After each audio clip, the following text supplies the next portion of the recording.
दोस्तों अगर इस वीडियो ने तुम्हारे अंदर के जानवर को नहीं जगाया ना तो चैनल को अभी डिसलाइक मार के निकल जाना। और अगर वीडियो में वाकई दम लगे तो जितना हो सके इसको उतना शेयर करके जरूर जाना। So let's start the video. ये कहानी है दो दोस्तों की जो हमेशा आवारा लड़कों की तरह घूमते रहते थे।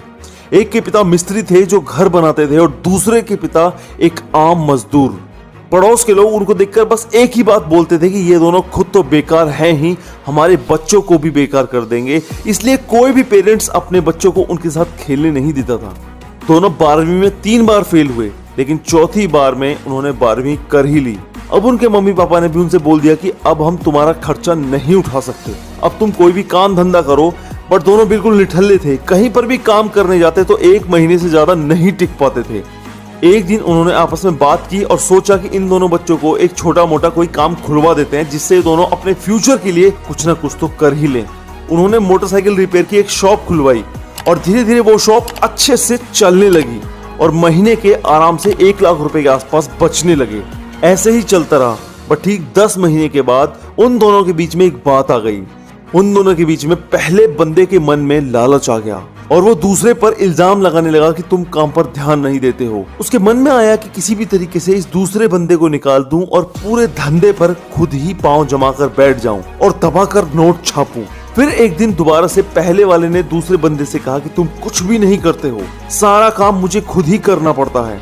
दोनों में डेली कुछ ना कुछ किसी न किसी बात के ऊपर लड़ाइयाँ होने लगी। तब उन दोनों ने फैसला किया कि अब हम लोग अलग अलग होंगे और उनमें से दूसरे बंदे ने अपना हिसाब किया और वो वहां से अपने हिस्से के पैसे लेकर निकल गया। बट पहले चालाक बंदे पर कोई फर्क नहीं पड़ा, बिकॉज उस रोड पर वो अकेली बाइक रिपेयर शॉप थी, तो वहां पर कस्टमर्स का आना बिल्कुल तय था। अब दूसरे बंदे ने ठान लिया कि मैं इससे ज्यादा कस्टमर और अपना अच्छा काम करके अपनी लॉयल्टी फिर से बनाऊंगा। उसने दूसरी जगह पर न्यू शॉप खोली और कई दिन बीत जाने के बाद भी वहां कोई कस्टमर नहीं आया। धीरे धीरे 1-2 कस्टमर आने लगे।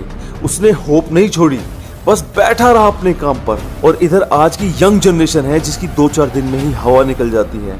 2-4 दिन में ही ऐसे दिखाएंगे कि जैसे सब कुछ कर डालेंगे, बस कुछ दिनों बाद टाँ फिस। बट ये बंदा उन्हीं जिद्दी लोगों में से था जिनको आज हम पागलों वाली कैटेगरी में रखते हैं। आप मानोगे, इस बंदे ने 4 महीने का रेंट अपनी जेब से भरा और फिर 5वें महीने की इनकम 1,20,000 रुपए हुई। और आज इसकी शॉप पर पूरे एरिया के लोग अपनी बाइक ठीक करवाते हैं और इतनी भीड़ लगती है कि उसे काफी लोगों को मना भी करना पड़ता है, जबकि इस बंदे ने 15 लोगों को और भी काम पर अपॉइंट कर लिया।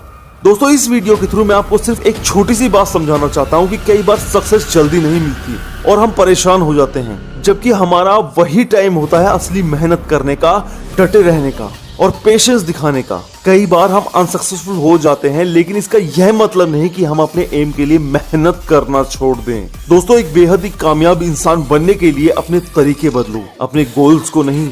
क्या कभी लोहार को किसी लोहे को पीटते हुए देखा है?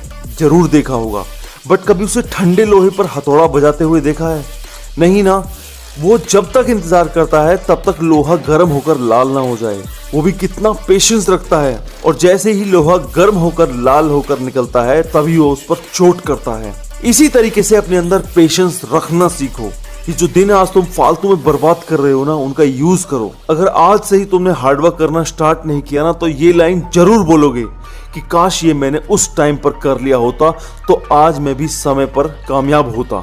बस जो तुम्हारा एम है ना, जो भी तुम्हारा सपना है, फाड़ के मेहनत करो उसके लिए। मिलता हूं जल्दी नेक्स्ट वीडियो में। It's Hemraj motivation signing off.